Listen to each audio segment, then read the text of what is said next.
もたらした日に彼女は、亡くなりました。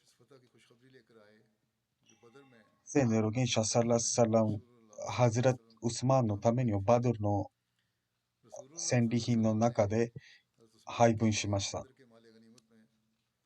聖なる預言者サラッサラムは、ハズラット・ロカイヤが亡くなられた後、ハズラット・ウスマンと自分の娘であったハズラット・メクルスーンを嫁がせました。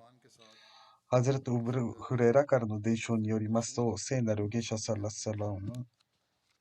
ハズラット・ウスマンとモスクの、扉で会い、ウスマンよ、これはジブライルであると。彼に、私に知らせを預けたのは、神がウメクルスーンの、ネカーをハズレット・ルカイヤに与えられたハクメヘル、結納金のもと、ハズレット・ウスマンとしたと述べました。つまり、それほどの金額、結納金で、聖なる預言者サラサラムの2人目の娘もハズレット・ウスマンに嫁がせたので、ハズレット・アイシャレダラノによりますと、聖なる預言者サラサラムがハズレット・ウメクルスーンをハズレット・ウスマンに嫁がせたとき、聖なる預言者はハズレット・ウメ・エイマンに私の娘のウメクルスーンを準備させて、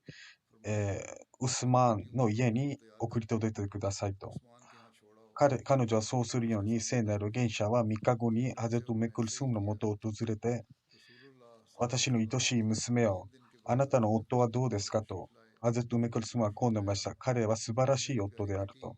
ハゼト・メクルスーンとハゼト・メクルスーンはハゼル・ウスマンのもとにヒジュレ歴9年まで過ごし、その後病気を患い亡くなってしまいました。聖なる預言者は彼女の早期礼拝を行い、彼女のお墓のそばで座っていました。ハズラット・アナスによりますと、聖なる預言者サラッサラムがハズラット・ウメカルスームのお墓の横で、涙を流しながら座っているのを見たと述べています。ブハーリにこの出来事はこのように述べています。ヘラールはハズラット・アナス・ビン・マリクが次のように語ったと述べています。私たちは聖なる預言者の娘の葬儀礼拝に参列していました。私は聖なる預言者が娘の墓のそばに座り、涙を流しているのを見ました。また別の伝承によりますと、ハズレット・ウメクルスムが亡くなったとき、聖なる預言者サララサラはこう述べました。もし私に3人目の娘がいたら、彼女をウスマンに嫁がせただろうと。また、ハズレット・イブネ・アッバースはこう述べています。聖なる預言者サラサラムがある場所を通ったとき、ハズレット・ウスマンが座り込んでいました。そして聖なる預言者の娘ハズルト・ウメクルスームの死を悲しんで泣いているのを目撃しました。語り手はさらに次のように書き綴っています。聖なる預言者サラサラムのそばにハズルト・アブ・バカルとハズルト・ウマルがいらっしゃいました。聖なる預言者はこう尋ねました。ウスマーンよ、なぜ泣いているのですか？ハズルト・ウスマーンはこう答えました。アッラーの使いよ、サラララサラム。私が泣いているのはあなたとの婿としての関係が終わったからです。つまり二人の娘が私と結婚しましたが、二人とも亡くなってしまいました。あなたの婿ではもう亡くなってしまったのです。聖なる預言者は泣かないでください。私の命綱を握る神に誓って、もし私に100人の娘がいて、一人ずつ他界していったとしても、次々とあなたに嫁がしただろうと。そしてたとえ100人の中一人も残らなかったとしてもそうしたでしょう。これは双方の愛の関係の表現でありました。一方で、ハズレット・ウスマーンは、婿としての関係がなくなってしまったことを悲しみ、他方では聖なる預言者は盛大に彼を慰めました。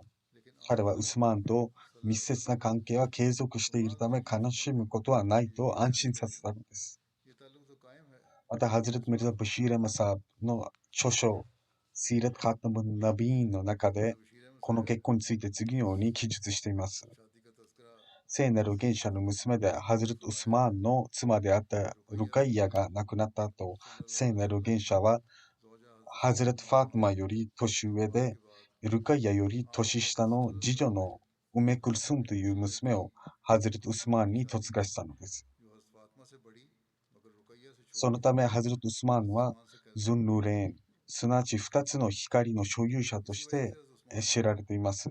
これはウメクルスムの2度目の結婚でありました。というのも当初、彼女の妹のルカイヤと彼女は聖なる元者の父方の叔父であるアブラハブの2人の息子と結婚していました。婚約していました。しかし彼女らが嫁ぐ前に宗教的な迫害を理由にこの関係は解消されたのです。聖なる元者はまず、ルカイヤをハズレト・ウスマンに嫁がせ、彼女が亡くなった後、ウメクルスーンもハズレト・ウスマンに嫁がせました。しかし残念なことに、この二人の娘の子孫は続きませんでした。ウメクルスーンは子供に恵まれず、ルカイヤの息子のアブドゥッラは6歳でこの世を去ったのでありました。ウメクルスーンの結婚が行われたのはヒジャレ歴3年のラビウル・アウワルでありました。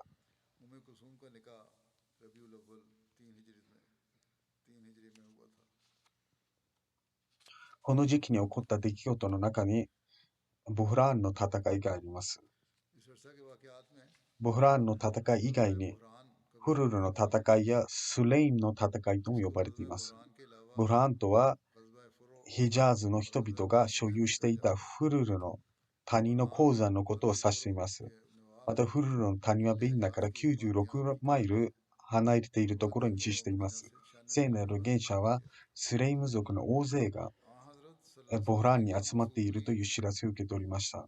すると聖なる元者は、ハズレッアブドゥッラ・ビン・ウメ・マクトゥームをメディナで自身の代理に任命し、また別の説によりますと、ハズレッウマルを代理に任命し、300人の教友たちと共にボフラーンに向けて出発なされました。聖なる元者サララサラは当初遠征の理由を述べませんでした。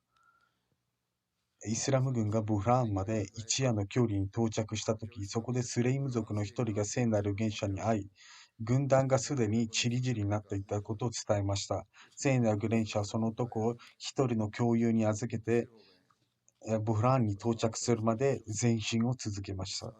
聖なる元者が到着したとき、彼らは水を求めて去っていったため、そこには誰もいませんでした。こうした聖なる元者は元に戻り、戦いは起こらなかったのです。聖なる元者はこの遠征のために、ジョマーディオル・アウワルの6日目にメディナを出発され、そして10泊の旅の後、ジョマーディオル・アウワルの16日に戻られたのです。それ一方で、イブネ・イサークによりますと、聖なる元者サラ・サランは大将を止めるために、クライ種族の大将を止めるために出発し、ブフラーンに到着しまったと。そしてそこで、ラビュール・アーカルのジョミュード・アワルの2ヶ月間滞在された後、メディナに帰還したと述べています。そしてその後、戦闘は起きず、ミルザ・バシール・ムサボフラーンの戦いの詳細は次のように記述しています。ゼアマルの戦いが終わって間もなく、ラビオル・アワル、サイジュラ歴のラビオル・アワルに聖なる元者サラ・サランは知らせを受け取りました。それは何かというと、スレイム族が再度、メディナへの奇襲をかけるために、大軍が集まっているということを受け取りました。そしてクライ種族の一部もそれに加わっていると知らせでした。聖なる元者はまた共有の部隊を引き連れてメディナを出陣しました。しかしアラブのこのような血に飢えた人々は、奇襲をかけることを狙っていましたが、聖なる元者が出陣したことを聞くと、すぐにチリジリになりました。そして聖なる元者サラサラしばらくそこに滞在した後、メディナに帰還しました。スレイム族とガトファン族が何度もメディナへ奇襲をかけようと集結するということは何を証明しているかというと、このアラブの血に飢えた部族たちはイスラムの敵であり、そして日昼夜問わず機会さえあれば、ムスリムを破滅させようとしていたのです。このような非常にムスリムは脆い状態に置かれていました。一方ではメッケの暗い種族がいました。彼はイスラムの憎悪、そしてバドルの戦いの復讐に盲目になっていました。そして彼らは花束の布に抱きついて、ムスリムたちを破滅させるまでに休まないと誓っていたのです。そしてもう一方ではアラブの血に飢えた部族たちでした。イスラムの絵の像が彼らのムスリムの地に植えさせていたのです。ですから見てみてください。バドルの戦いが終わって数ヶ月後、聖なる預言者は自ら何度もこのような地に植えたアラブの部族たちを自分から守るために旅をしなければならないのです。ウィリアム教はこのことを、この日々は非常に灼熱のアラブの砂漠の中で、もし神の助けがなければ、聖なる預言者サラッサラムが賢明さ、先見さがなければ、そして彼らが奇襲をかける前に、事前に彼らを止めておかなければ、イスラムは破滅していたでしょうと述べています。そしてこれは外部の問題であり、内部でも様々な問題がありました。ムスリムたちの中にも偽善者がいました。その他にも裏切り行為、そして陰謀を企てるユダヤ人たちもいました。彼らの憎悪は極限に達しており、神よ、当初このようにイスラムは非常に困難に直面していたのです。ハゼト・ウベイ・ビン・カーブによりますと、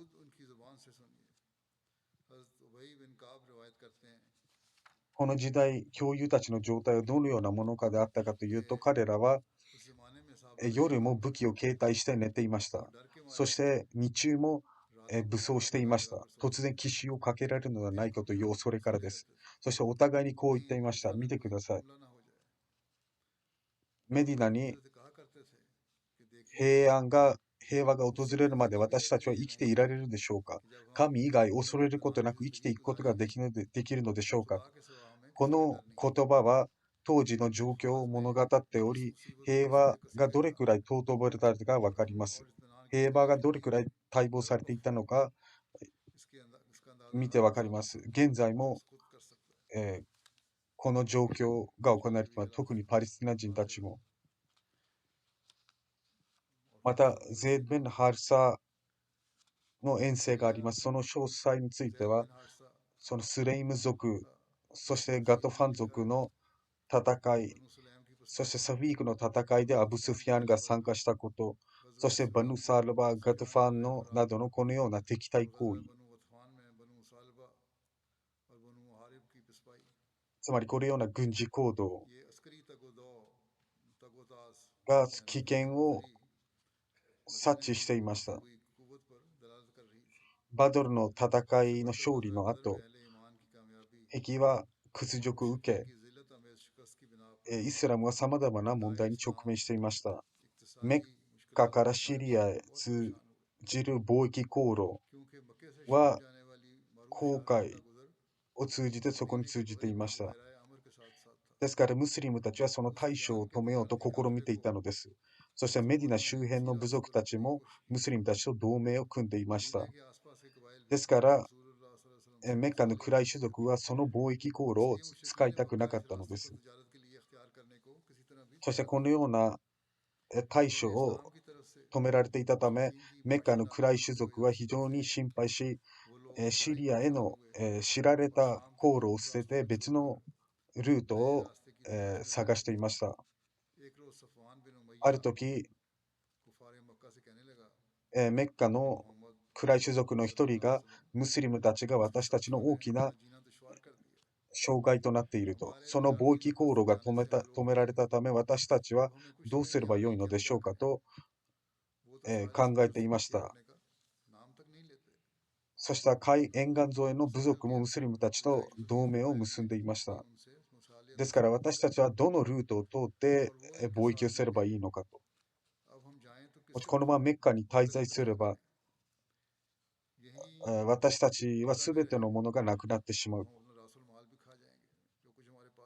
何を生活を糧にすればいいのかと。なぜかとエチオピア、シリアの方にその商品を売っていからです。サファービン・ウマイヤのこのことを聞いてみんなが心配になりました。アスウェン・ブン・ムテレブはこのように提案をしました。つまりイラク、沿岸沿いの道ではなく、イラクから通ってシリアに行けばいいと。私はこの道を知らないと。アブザラーは、ザマはこう言いました。私はこのルートをあなたに教えましょう。フラート・ビン・ハヤン・イジリでありますと。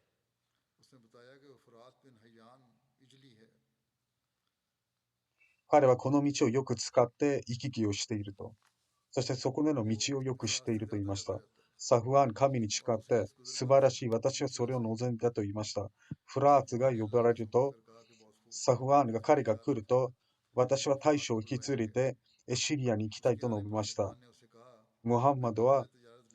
私たちの貿易に関して私たちを心配にさせていると。なぜなら私たちの大将は彼らの地域を通る方です。私はイラクを通じてシリアに行きたいと言いました。フラートはこう返答しました。私はイラクのある道を通ってあなたをシリアへ連れてきます。そうすればムハンマドや彼らの仲間たちは気づくことはないでしょうと。まだ未開拓の道であるため、サフワーナは私もそれを望んでいると言い、なぜかというと冬が到来しているため、私たちは水を求めることは少ないと。それは我慢できると言いました。とにかく旅の準備が始まり、そしてその後はサフワンビン・ウマイヤは大将の準備を始め、そして様々な金銀の食器や他の商品も積んで、そしてアブザマもサフワーに300の金銀を授け、それが売れるようにと託したのです。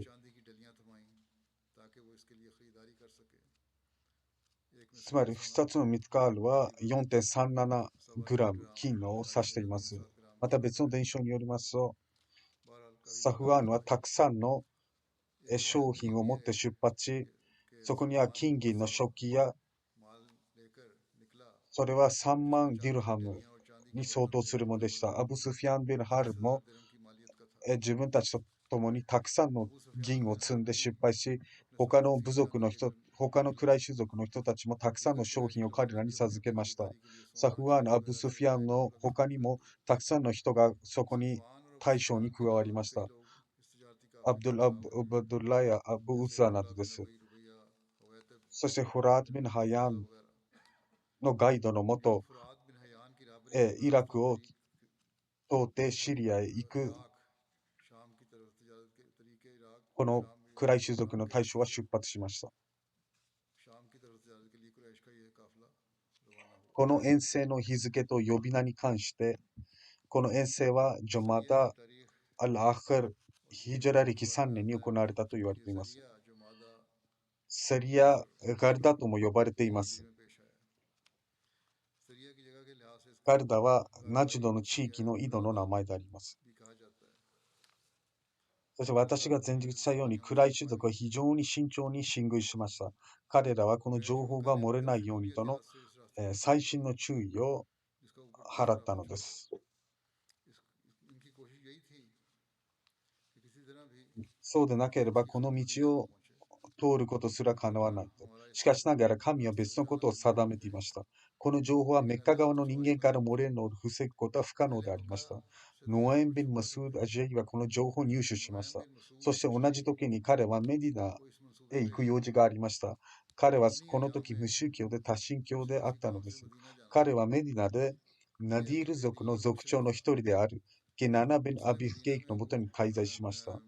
そして彼はお酒を飲めました。サリード・ビン・ノマン・ビン・アスラムという名の共有は頻繁にナディール族に出入りしていました。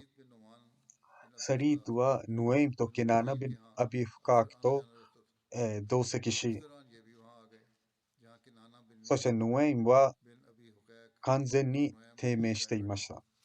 そして自らを制御することができず、そしてサフワー・ウマイヤの指揮のもとにイラクを経由する貿易路の計画について全て話してしまったのです。そしてこれを聞いたスリーベンのマンはその場を立ち去り、聖なる預言者に全てを報告しました。聖なる預言者はこの情報を知るや否や、すぐに準備に取り掛かり、そしてハズレット・ゼード・ベン・ハリサに100の騎兵を授け派兵しました。この時ハズレット・ゼード・ベン・ハリサは初めて、ムスリム軍の指揮官に任命されたのです。そして彼はその任務を全うし成功しました。またとある説によると、聖なる元帥はハズレゼッベン・ハリサを100名の騎兵と共に派兵しました。彼らは進軍し、キャラバンを襲い、そしてキャラバンの隊長はジャングルに逃げ込み、教友たちは一人二人を捕虜とし、戦利品と共に聖なる元帥の持ちへ帰ってきました。聖なる元帥は戦利品を5つに分け、そして1つフムス、つまりそれは 2万ディルハムに相当し、聖なる元帥は残りの戦利品を遠征の参加者に分配しました。また別の説によると、ハズレッツ・ゼードは迅速に進軍し、クライシュ族がそれを悟る余地すら与えなかったとしています。クライシュ族はガルダという名の泉に立ち寄ろうとしたとき、ムスリム軍は到着し、ムスリムは奇襲を仕掛け彼らを圧倒しました。サフワーン・ベン・ウマイヤ、彼と共にいた数名は逃げるほかありませんでした。ムスリム軍は、キャラバンの案内役であったフラーベン・ハヤンと2名の男性を捕らえ、彼らは大量の陶磁器と銀を手にしました。その価値はおよそ10万ディルハムほどでありました。聖なる元帥はフムスを受け取り、残りの戦利品を軍に分配したのです。そしてクライシュ族の案内役であったフラーベン・ハヤンは聖なる元帥のもとでイスラムを受け入れました。神のおべしめしにより残りの詳細は後日話そうと思います。このキャラバンを止めた理由は何かと言いますと、この貿易品がムスリムとの戦争に使用されていたからです。今日では制裁を重ねると同様に、彼ら、しかしながら彼ら、つまり現在の権力者は、既得権益を守るためにそのような経済制裁を課しますが、そして時には完全に間違ってすることはあります。例えばアメリカはウガンダに彼らが LGBT に反対する法律を国会で通したために制裁を課したのです。彼らは表面上別の項目を言いますが、現実は違います。彼らの状態がそのようなものであるなら、彼らはどのようにしてイスラム教徒に対して異議を申し立てることができますでしょうか。抑圧されているパレスチナ人々のために祈り続けることを今一度思い出していただきたいと思います。現在少なくとも一部のイスラム教徒ではない人々や特定の政治家たちはおののきながらもこの不公正に対して声を上げ始めています。ユダヤ人の中にもこのような行動から身を引き、イスラエル政府に対して自分たちの名誉を傷つけていると訴える者もいます。それゆえ、ムスリム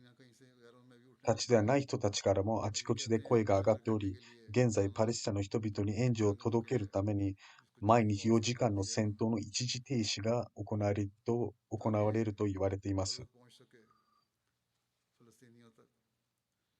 これがどの程度実行されるのかは、アッラーのみぞ知る得るところです。そしてアッラーは残りの20時間、パレスチナ人に対してどれほどの不正と砲撃が行われるかを知っておられます。主要な政府や政治家の大半は、パレスチナ人の命を重要視してはいません。彼らには自分たちの利益があるからです。しかしこれらの人々は、アッラーが猶予を与えるのは一定の時間だけだであることを忘れてはいけません。そしてさらに、生きるべき人生は今だけではなく来世もあるのだと。彼らの現世のすべての利益を得ればすべてを達成したことになると考えているのでありますが、現世でも捉えられるして来世でも捉えるかもいずれにせよ我らは祈りに集中しなければなりません。アッラーが抑圧されているパレスチナ人を助け、このような不公平から救ってくださいますように。また、金曜礼拝の後、ご遺体不在の葬儀礼拝を捧げたいと思います。最初の葬儀の礼拝は、マンスーラ・バスマ・サイバー夫人のものであります。彼女はハミドゥッラ・ラフマン・カンさんの妻でありました。彼女はノワブ・アブドゥッラ・カンサーブとハズレツ・サブザディ・アマドゥル・ハフィーズ氏の父方の孫娘であり、ハズレツ・サブザダ・ミルザ・シリア・マサーブとブーゼナ・ベガム氏の母方の孫娘でありました。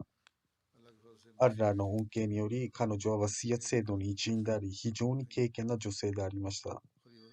三代目カリフは、彼女のニカーを宣言する際に、様々な助言を含む説教を行いました。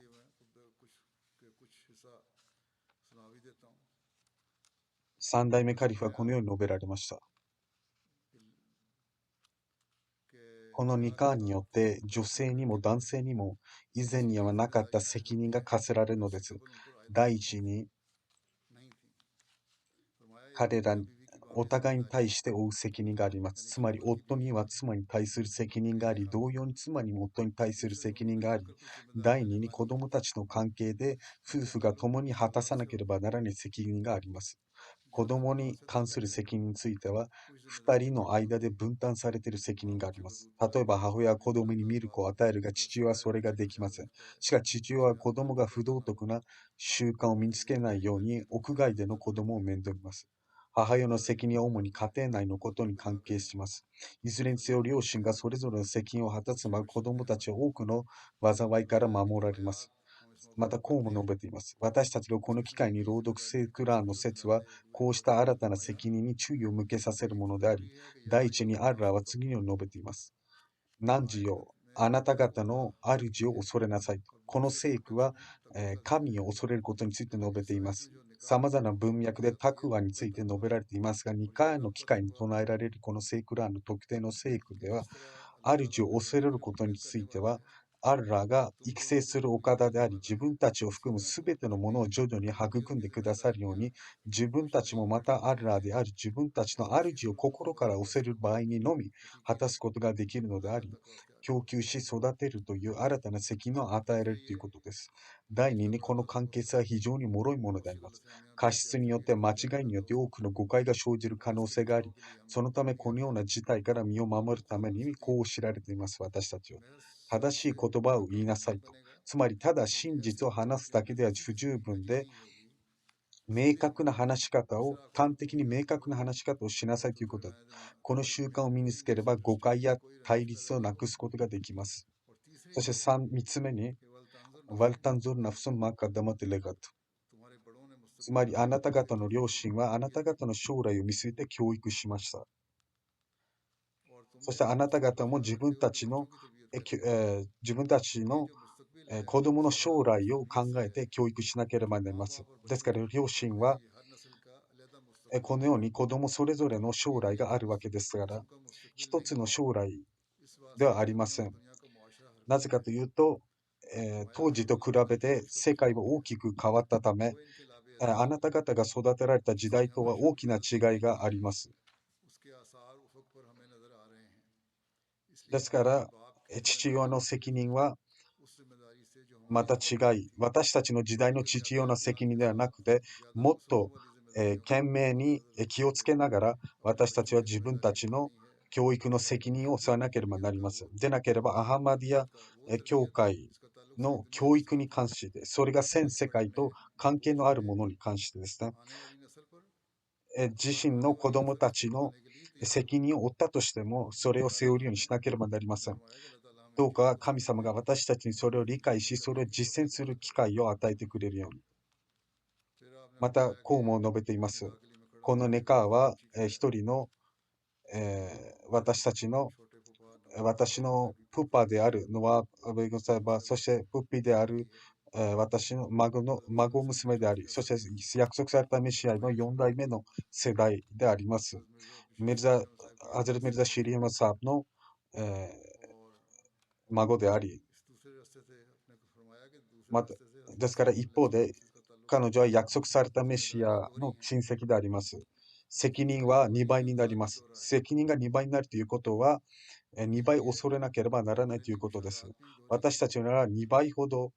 の朗報がありますが、責任も2倍になります。そして約束されたメシアの子孫も、また大人たちも子供たちも自分たちの責任を理解しなければなりません。2倍以上の責任を果たさなければ、2倍以上恐れ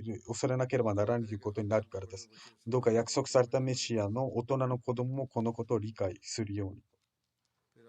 そしてまた三代目カリフはこう述べられています。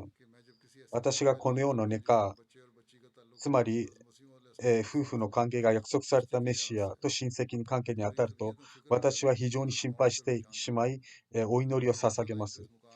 どうか彼らがこの自分たちのステータスを理解し、彼らは奉仕者として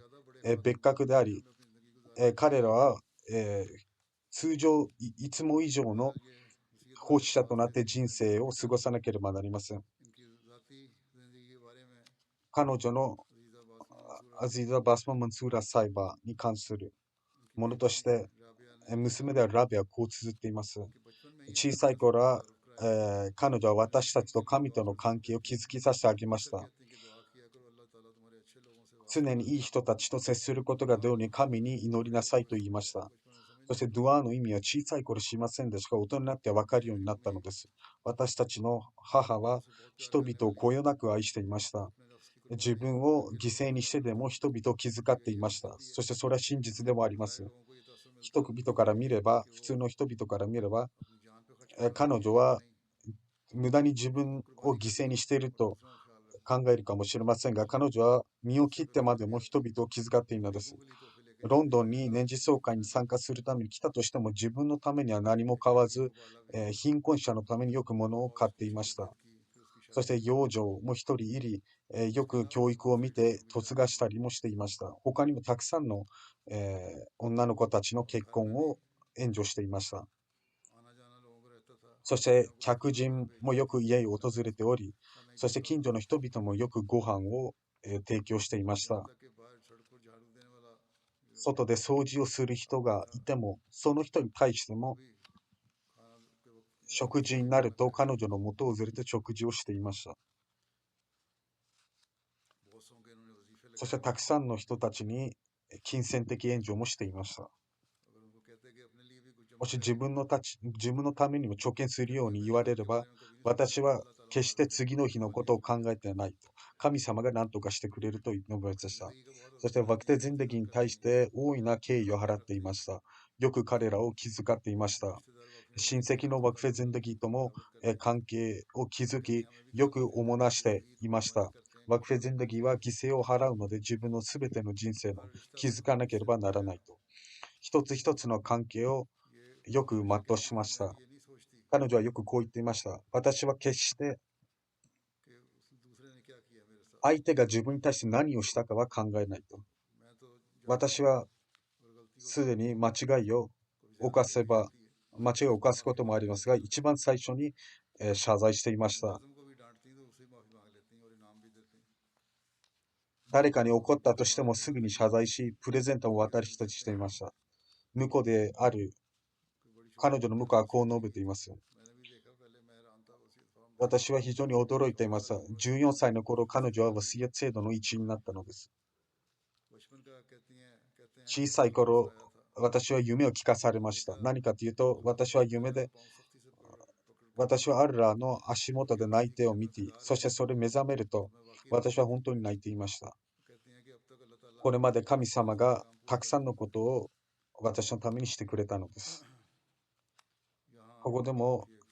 ルヒシャーサという友人がいますが、彼女は友としても良い友であり、彼女は非常に感謝を捧げる人でした。神様の恩恵に対しても感謝を捧げる人でありました。そして人々に恩を施しており、そして感謝深い人でありました。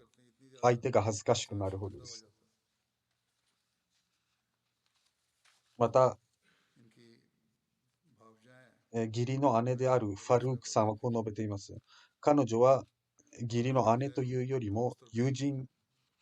のような関係でした。彼女は非常に人々をこよなく愛し、自分が好むものを人々のためにも好んでいました。そして決して、誠心誠意のある人でした。礼拝や断食をよく行い、聖クラーの朗読もし、そしてカラファットとも深い関係を結んでいました。そしてジュマーの仕事が任されると一つ一つを懸命にこなしたの。どうか神様が彼女に慈悲を授けるように、許しを授けるように、そして子孫がその善行を受け継ぐように、夫にも子供たちにも神様が忍耐を与えるように。2つ目の葬儀は、チョーディリ・ラシード・アマサーブのものです。彼はフェスラバードの大学の教授であり、最近はアメリカに住んでいました。彼は最近亡くなりました。インナリラヒンナリヒラジャ。彼も神様のおかげでワシヤ制度の一員でありました。彼の息子のラフィークさんは、ジュマート仕事をよくしていますが、ロサンゼルスですね。彼によりますと、彼の兄、チョーデル・バドリカルさんによって、この家系に、私たちの家系にアハマディアがもたらされました。そしてその後、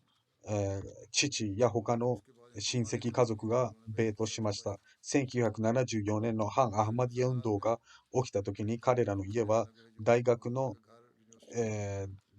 区間内に一つありましたが、デモに襲われて、家のすべての家財は盗まれてしまいました。彼らはそこを立ち去りました。デモが立ち去りました。しかし2日3日後、状況が良くなると彼は大学へ戻ってきて、学長が、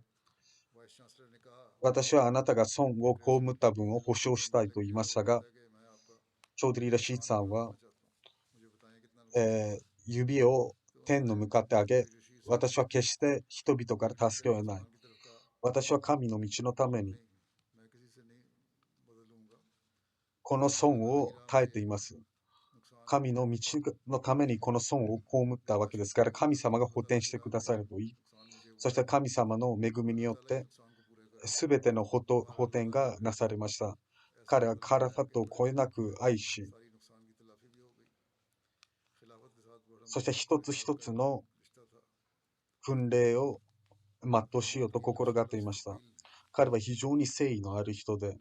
どれくらい誠意がありかと言いますと、大学の委員の一つのメンバーでありましたが、これも非常に栄誉のあることです。ミーティング中、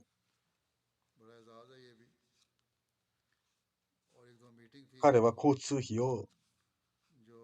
受け取りました。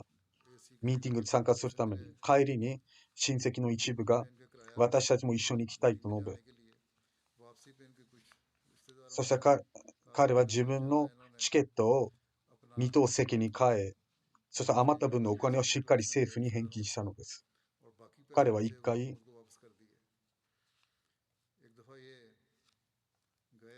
その大学の学長、委員会の委員長に、彼のオフィスに会いに行きました。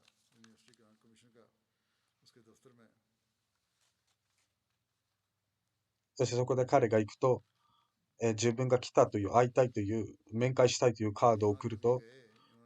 その委員長は自ら部屋から出て、そしてそこにいたそこにいた友人に、これが私の誠意のある人だと言いました。そしてすぐにアハマディア教会も紹介して、そして私はアハマディア信者であると言いました。彼は、この誠心誠意が私にあるのは、それは私がアハマディア信者であるというからです。ですから、すべてのアハマディア信者は、誠心誠意自分たちの一つの責任を全うすべきであり、決して貪欲になるわけではありません。彼はいつもチャンダを支払ったり、金銭的犠牲もしていました。自分の両親、兄弟、約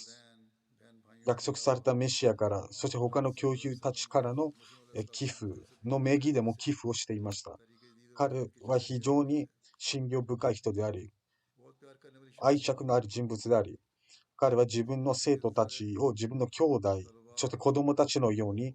扱っていました。そして礼拝もよく彼の家で捧げられていました。彼はいつも微笑みを絶やさず人々には接していました。どうか神様が彼に慈悲と許しを与える、そして彼の子孫が彼の善行を受け継ぐように。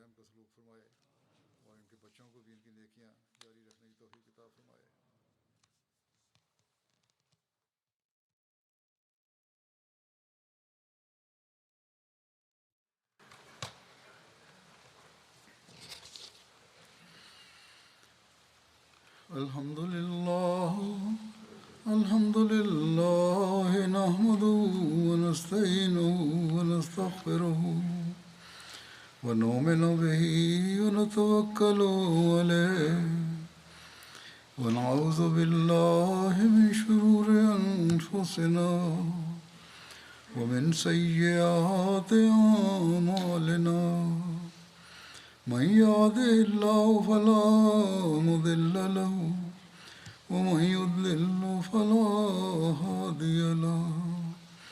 ونشهد أن لا إله إلا الله ونشهد أن محمدا عبده ورسوله عباد الله رحمكم الله إن الله يأمر بالعدل والإحسان وإيتاء ذي القربى وينهى عن الفحشاء والمنكر والبغي يعظكم لعلكم تذكرون اذكروا الله يذكركم وادعوه يستجب لكم ولذكر الله أكبر